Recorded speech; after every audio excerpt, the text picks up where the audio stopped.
ಮಚ್ಚು ಹಿಡಿದು ರೀಲ್ಸ್ ಮಾಡಿದಂತ ಬಿಗ್ ಬಾಸ್ ಮಾಜಿ ಸ್ಪರ್ಧಿಗಳು ಜೈಲು ಪಾಲಾಗಿದ್ದಾರೆ.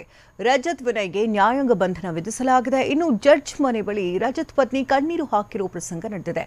ಈ ಸುದ್ದಿಯನ್ನು ನೋಡೋಣ ಮಚ್ಚುನ ಟ್ರಬಲ್ ನ್ಯೂಸ್ ಟಾಪ್ 9ನಲ್ಲಿ. ಮಚ್ಚು ಹಿಡಿದು ರೀಲ್ಸ್ ಮಾಡಿದ್ದ ಬಿಗ್ ಬಾಸ್ ಮಾಜಿ ಸ್ಪರ್ಧಿಗಳು ಜೈಲು ಪಾಲಾಗಿದ್ದಾರೆ. ಆರೋಪಿಗಳಾದ ರಜತ್ ಹಾಗೂ ವಿನಯ್ಗೆ 24ನೇ ಎಸಿಜೆಎಂ ಜಡ್ಜ್ ನ್ಯಾಯಾಂಗ ಬಂಧನಕ್ಕೆ ಒಪ್ಪಿಸಿ ಆದೇಶ ನೀಡಿದ್ದಾರೆ. ಬೆಂಗಳೂರಿನ ಕೋರಮಂಗಲದ ಎನ್ಜಿಬಿಯಲ್ಲಿರುವ ಜಡ್ಜ್ ನಿವಾಸಕ್ಕೆ ಕರೆದೊಯ್ದು ಹಾಜರುಪಡಿಸಲಾಯಿತು. ನ್ಯಾಯಾಂಗ ಬಂಧನ ಹಿನ್ನೆಲೆ ರಜತ್ ಹಾಗೂ ವಿನಯ್ನನ್ನ ಪರಪ್ಪನ ಅಗ್ರಹಾರ ಜೈಲಿಗೆ ಶಿಫ್ಟ್ ಮಾಡಲಾಯಿತು.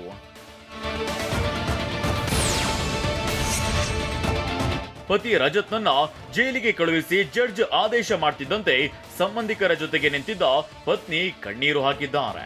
ಇನ್ನು ಇಬ್ಬರು ಆರೋಪಿಗಳ ಪರವಾಗಿ ಜಾಮೀನು ಅರ್ಜಿ ಸಲ್ಲಿಕೆ ಮಾಡಲಾಗಿದ್ದು, ಇಂದು ಕೋರ್ಟ್ನಲ್ಲಿ ಆರೋಪಿಗಳ ಜಾಮೀನು ಅರ್ಜಿ ವಿಚಾರಣೆ ನಡೆಯಲಿದೆ.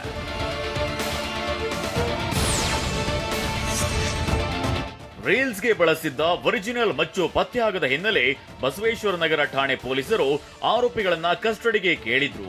ಆದರೆ 24ನೇ ಎಸಿಜೆಎಂ ಜಡ್ಜ್ ನ್ಯಾಯಾಂಗ ಬಂಧನಕ್ಕೆ ಒಪ್ಪಿಸಿ ಆದೇಶ ನೀಡಿದ್ದಾರೆ.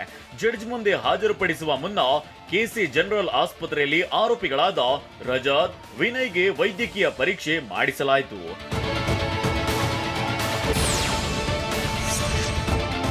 ಮಚ್ಚು ಹಿಡಿದು ರೀಲ್ಸ್ ಮಾಡಿದ್ದ ಪ್ರಕರಣ ಸಂಬಂಧ ಬಸವೇಶ್ವರ ನಗರ ಠಾಣೆ ಪೊಲೀಸರು ರಜತ್ ಹಾಗೂ ವಿನಯ್ನನ್ನ 4 ಗಂಟೆಗಳ ಕಾಲ ವಿಚಾರಣೆ ನಡೆಸಿದ್ರು. ಆದರೆ ವಿಚಾರಣೆ ವೇಳೆ ಮಚ್ಚಿನ ಬಗ್ಗೆ ಮಾಹಿತಿ ನೀಡದ ಹಿನ್ನೆಲೆ ಅರೆಸ್ಟ್ ಮಾಡಲಾಗಿತ್ತು.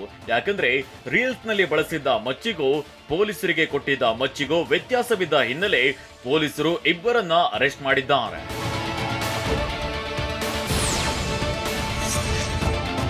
ರೀಲ್ಸ್ ನಲ್ಲಿ ಅಸಲಿ ಮಚ್ಚು ಬಳಸಿ ಪೊಲೀಸರಿಗೆ ಫೈಬರ್ ಮಚ್ಚು ಕೊಟ್ಟು ಆರೋಪಿ ನಟರು ಚಳ್ಳೆಹಣ್ಣು ತಿನ್ನಿಸಿದ್ರ ಅನ್ನೋ ಅನುಮಾನ ಶುರುವಾಗಿತ್ತು. ಆರೋಪಿಗಳು ತಂಗಿದ್ದ ಜಾಗದ ಮಾಹಿತಿ ಪಡೆದ ಪೊಲೀಸರು ಇಬ್ಬರನ್ನ ಅರೆಸ್ಟ್ ಮಾಡಿ ಠಾಣೆಗೆ ಕರೆತಂದು ವಿಚಾರಣೆ ನಡೆಸಿದ್ರು.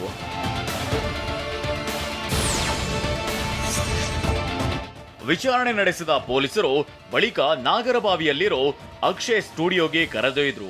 ರೀಲ್ಸ್ ಮಾಡಿದ್ದು ಎಲ್ಲಿ, ವೆಪನ್ ಎಲ್ಲಿದೆ ಅಂತೆಲ್ಲ ಸ್ಥಳ ಮಹಜರು ನಡೆಸಿದ್ರು.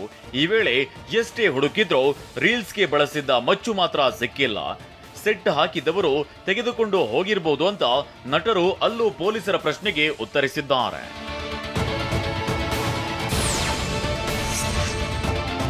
ಮೊನ್ನೆ ರಾತ್ರಿ ಫೈಬರ್ ಮಚ್ಚು ನೀಡಿದ್ದ ರಜತ್ ಪತ್ನಿಗೆ ಪೊಲೀಸರು ನೋಟಿಸ್ ಕೊಟ್ಟಿದ್ರು. ಹೀಗಾಗಿ ರಜತ್ ಪತ್ನಿ ಕೂಡ ವಿಚಾರಣೆಗೆ ಹಾಜರಾಗಿದ್ರು. ಇನ್ನು ಫೈಬರ್ ಮಚ್ಚು ಬಗ್ಗೆ ಪ್ರತಿಕ್ರಿಯಿಸಿದ ಬೆಂಗಳೂರು ನಗರ ಪೊಲೀಸ್ ಆಯುಕ್ತರು ಪೊಲೀಸರನ್ನ ಯಾಮಾರಿಸುವ ಕೆಲಸ ಮಾಡಿದ್ರೆ ಕ್ರಮ ಕೈಗೊಳ್ತೀವಿ ಅಂತ ಹೇಳಿದ್ದಾರೆ. ರೀಲ್ಸ್ ಅಲ್ಲಿ ಯಾವ್ದು ಉಪಯೋಗ ಆಗಿದೆ, ಇದು ಯಾವುದಿದೆ, ಅದು ಸೇಮ ಅಲ್ವಾ ಅನ್ನೋದ್ರ ಬಗ್ಗೆ ನಾವು ತಾಂತ್ರಿಕವಾಗಿ ಅದನ್ನ ರಿಪೋರ್ಟ್ಗಳನ್ನು ತೆಗೆದುಕೊಳ್ತೇವೆ. ಒಂದು ವರದಿಯ ಆಧಾರದ ಮೇಲೆ ಮುಂದುವರಿತೀವಿ ಹೊರತು ಊಹಾಪೋಹಗಳ ಮೇಲೆ ಮುಂದುವರಿಲಿಕ್ಕೆ ಆಗೋದಿಲ್ಲ. ಅದು ಡಿಸ್ಟ್ರಕ್ಷನ್ ಆಫ್ ಎವಿಡೆನ್ಸ್ ಮಾತ್ರ ಸರ್. ಬಸವೇಶ್ವರ ನಗರ ಪೊಲೀಸರು ಮಾರ್ಚ್ 20ರಂದೇ ಎಫ್ಐಆರ್ ದಾಖಲು ಮಾಡಿದ್ರು. ಆದರೆ ಮಾರ್ಚ್ 24ರ ಸೋಮವಾರ ರಜತ್ ಮತ್ತು ವಿನಯ್ ಇಬ್ಬರನ್ನ ವಶಕ್ಕೆ ಪಡೆದು ಪೊಲೀಸರು ಠಾಣೆಗೆ ಕರೆತಂದ್ರು. ಆದರೆ ಬಳಿಕ ಪೊಲೀಸರು ಇಬ್ಬರನ್ನ ಠಾಣೆಯಿಂದ ಬಿಟ್ಟು ಕಳುಹಿಸಿದ್ರು. ಫೈಬರ್ ಮಚ್ಚು ಬಳಸಿದ್ದಾಗಿ ಹೇಳಿದ್ದಾರೆ ಅಂತ ರಜತ್ ಮತ್ತು ವಿನಯ್ ಹೇಳಿದ್ದಾರೆಂದು ಕಾರಣ ಕೊಟ್ಟು ಪೊಲೀಸರು ಅವರಿಬ್ಬರನ್ನ ಬಿಟ್ಟು ಕಳುಹಿಸಿದ್ದಾರೆ. ಎಫ್ಐಆರ್ ದಾಖಲಾಗುವವರೆಗೂ ಪೊಲೀಸರಿಗೆ ಫೈಬರ್ ಮಚ್ಚು ಅಸಲಿ ಮಚ್ಚಿನ ವ್ಯತ್ಯಾಸ ಗೊತ್ತಾಗಿರ್ಲಿಲ್ವಾ ಅಂತ ಅನುಮಾನ ಮೂಡಿದೆ.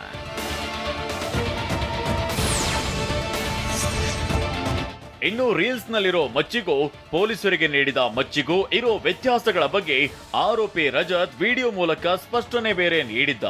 ಸೆಟ್ನಲ್ಲಿ ಶೂಟಿಂಗ್ ವೇಳೆ ನಾವು ರೀಲ್ಸ್ ತೆಗೆದಿರೋದು.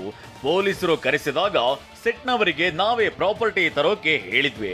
ಅವರು ಯಾವುದು ತಂದಿದ್ದಾರೋ ನಾವದನ್ನ ಡೀಪ್ ಆಗಿ ಗಮನಿಸಿಲ್ಲ. ಹಾಗಂತ ಪೊಲೀಸರಿಗೆ ಮೋಸ ಮಾಡೋ ಇಂಟೆನ್ಷನ್ ಇಲ್ಲ ಅಂತ ಸ್ಪಷ್ಟನೆ ನೀಡಿದ್ದಾರೆ. ನಾವು ಇನ್ಡೆಪ್ತ್ ಆಗಿ ಅದನ್ನೆಲ್ಲ ನೋಡೂ ಇರಲಿಲ್ಲ. ಸೊ ಅದು ಅರ್ಜೆಂಟಾಗಿ ಯಾವುದೋ ಕಳಿಸಿದ್ರು. ಸೊ ಅದು ನೋಡ್ರೆ ಅದೇನೋ ತಪ್ಪಾಗಿದೆ ಅಂತ ಬಂತು. ಯಾವುದೇ ಕಾರಣಕ್ಕೂ ಪೊಲೀಸವ್ರನ್ನ ಮಿಸ್ಗೈಡ್ ಮಾಡೋದಾಗಲಿ ಇಲ್ಲ ಪೊಲೀಸವ್ರಿಗೆ ಸುಳ್ಳು ಹೇಳೋದಾಗಲಿ ನಾವು ಯಾವುದೂ ಕೆಲಸ ಮಾಡಿಲ್ಲ.